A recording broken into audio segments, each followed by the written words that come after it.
And if ever there was a great picture of what the Lobo football brand should be, it's Robin Cole. You talk about an All-American here, first-round draft choice, 11 years with the Steelers, 2 Super Bowls, great family man, 4 children. His son's a strength coach at Rutgers.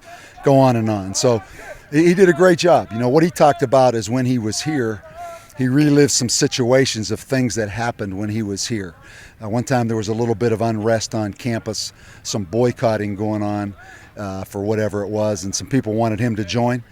He said he didn't join because that wasn't part of his plan. Nowhere along the line did he say, I'm going to go to New Mexico and I'm going to get involved in this or I'm going to get involved in that. I'm going there to go to school and play football.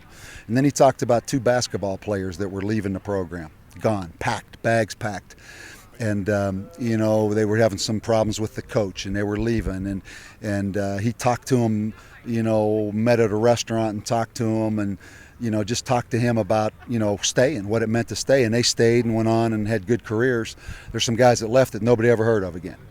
So it was some really good points, of a guy that's been through so many things in his career. He's been there with Chuck Noll and Mean Joe Green and Mel Blount and L.C. Greenwood and Super Bowls. But yet he's talking about things that happened here of guys that left that no one ever heard of again, guys that stayed that were leaving that became, and a couple guys played in the NBA. One guy, Michael Cooper, I think is maybe the all-time 6th man in the NBA. Michael Cooper was leaving, had his bags packed. And those are the kind of messages, that's what this is, So, I was really pleased, and then, we ended up staying out here longer than we wanted to, but it was well worth it. How important is it to keep that connection with alumni and guys who have made it? I think that's what college football is, and not to get into a whole philosophical thing about that right now, but that's what we've tried to do. We've had a former players golf tournament every spring, bringing players back, not only for them, but it makes the players that are here feeling like there's a responsibility, that other guys are watching, the brand that they help build, they want to help maintain those older guys. And I think it all just follows with what college football is.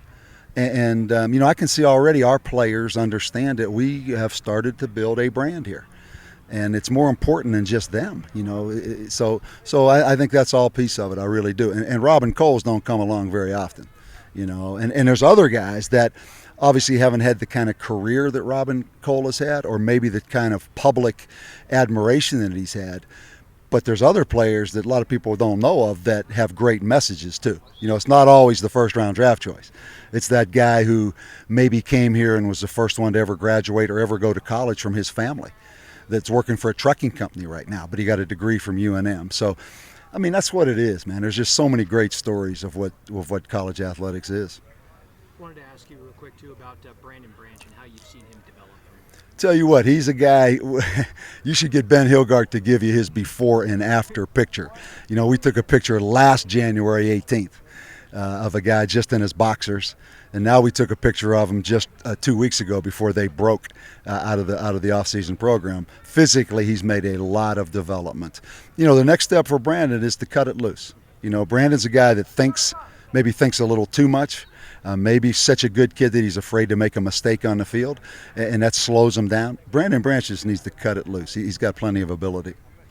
You get into shells tomorrow? We do. How much does that increase the intensity? A little bit, we practice at a pretty good clip right now, which is, that's what's fun to see is just how far that's coming, just the speed of practice.